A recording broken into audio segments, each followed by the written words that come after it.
Magandang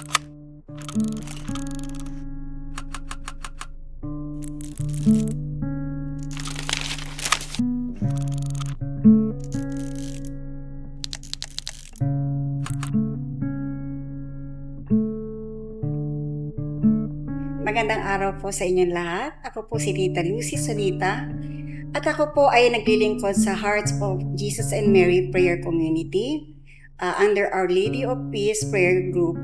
Ministry po ito ng EDSA Shrine, Our Lady of Queen of Peace.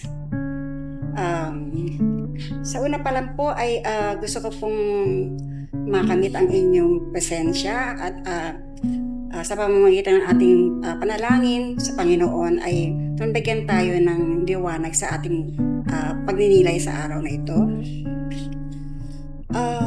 Gusto ko lang po sana i-share sa inyo yung isang pinakamalaking bahagi sa aking buhay na nangyari. Way back 2013, actually po, ang aking anak po ay 8. 8 po sila na binigay sa akin yung gift ng Panginoon. Ma-imagine niyo po ba na sa estado namin mag-asawa ay masusubaybayan namin yung 8 anak na yon. Simula pagkabata hanggang sa lumaki, mag-aral, at hanggang ngayon ay maayos naman ang kanilang mga buhay. Yun lang po ang kinalulungkot ko ay meron po akong isang anak na nawala po sa amin at kinuha ng Panginoon. Ito po ang malaking regret sa buhay ko. Ito po yung mga panahon na medyo malayo pa po kami kay Lord. In fact, meron po akong regret sa buhay ko dahil sa pangyayari ito.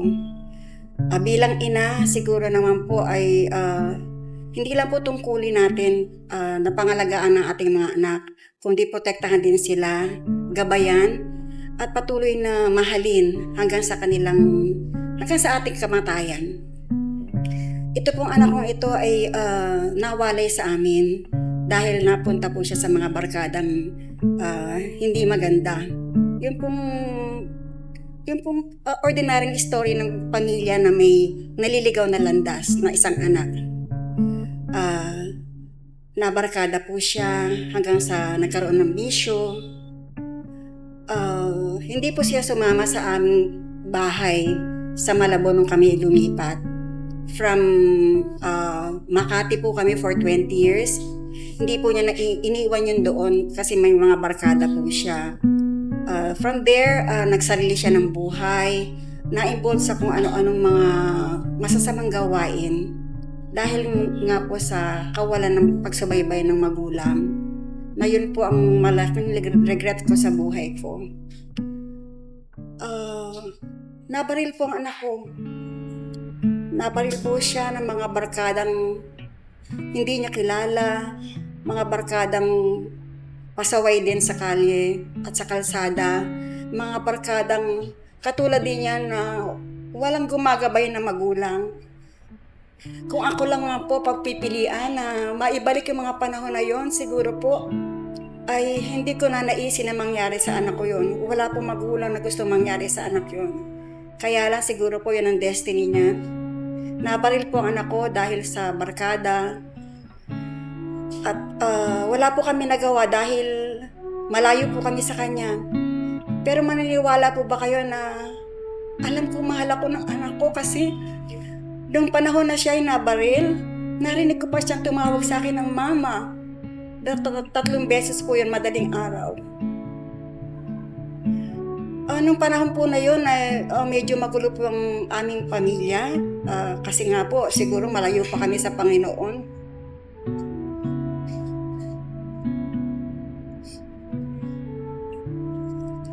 Yung bang parang naririnig mo siyang nagmamakaawa kasi nakuha po siya sa creek. Nung nabaril siya sa creek po siya nakuha ng mga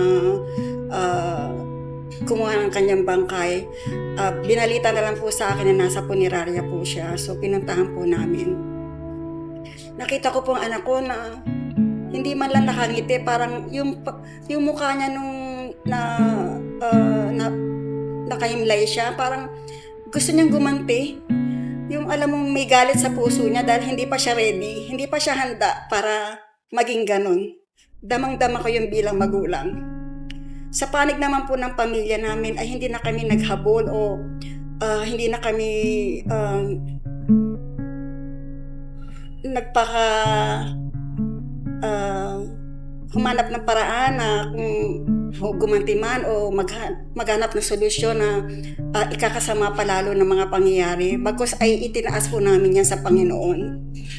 Doon po kami nagkabuklod-buklod na pamilya sa pangyayari yun sa aking anak. At napakabuti naman po ng Panginoon dahil alam din po niya na hindi po deserve ng anak ko yun. Marami po siyang pangarap. Sa lugar po namin naging parang Robin Hood nga po dahil marami siyang tinutulungan na street children. Binigyan pa po nga siya ng isang parang content din po, rapper. Nandun yung talambuhay niya. Ang pinaka-contentment lang po naming pamilya ay nabalitaan po na yung bumaril sa kanya ay nabaril din ng isang kabarkada. So yun po, gumalaw po ang Panginoon sa mga pangyayaring ganon. Alam ko pong tahimik na po ang aking anak. From then, every Sunday po, pinagmimisa po ang anak ko. Since 2013 hanggang 5 taon ko po yung ginagawa sa kanya. Nagpapamisa po ako ng every Sunday. Kasi po napapanaginipan ko po yung anak ko. Lagi po sa panaginip ko, lagi siyang umaakap sa akin. Maniniwala po ba kayo ang panaginip ko ay from his age of 20 until the age of 7 years old. Ganon ang bracket ng aking panaginip. Kaya sabi ko, nung huminto na ako managinip sa kanya, sabi ko, ay, maraming salamat Lord. Alam kong nandyan na siya sa inyo at maligaya niya. So yun po ang contentment namin mag-anak na palagay na kami na siya ay nasa mabuti ng kalagayan at binigyan niya lang kami ng lesson sa buhay. Yung pangyayari pong yun ay nagpagising sa aming pamilya upang kami ay magkabuklod-buklod, magkasama-sama, sa ligaya, sa lungkot, sa tuwa, sa saya, sa hinagpis at sa bawat problema, magkakadamay po kami magpamilya. Sa totoo nga po na ang pamilya po ay isang modelo at kawangis ng ating Panginoon sa pagmamahal. So, ang ating pong pamilya ay binigyan niya ng pagkakataon na magkaroon ng panahon sa pagmamahal na kanyang itinuro sa pamamagitan ng kanyang mga aral. Ngayon po na kami ay kasapi sa EDSA Shrine at sa aming mga community, mas lalo pa pong lumawak ang aming pananampalataya, mas lalo pa pong lumawak ang aming pangunawa sa bawat isa, mas lalo pa pong nagkaroon kami ng pagkakabikis-bikis.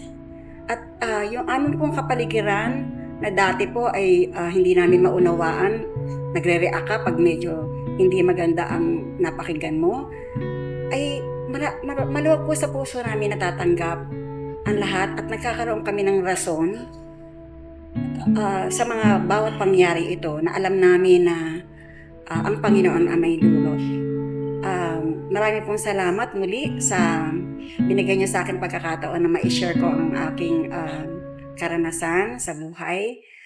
Sana po ay nakapagpamulat kami or itong sharing ko na ito ay nagkaroon ng isang magandang aral sa bawat isa na kung sakali ay mangyari man to sa inyo ay meron kayong titingnan at pagmamasdan na isang kaluluwang katulad ko na binagkis ng Panginoon sa pagmamahal at pag-unawa. Marami pong salamat.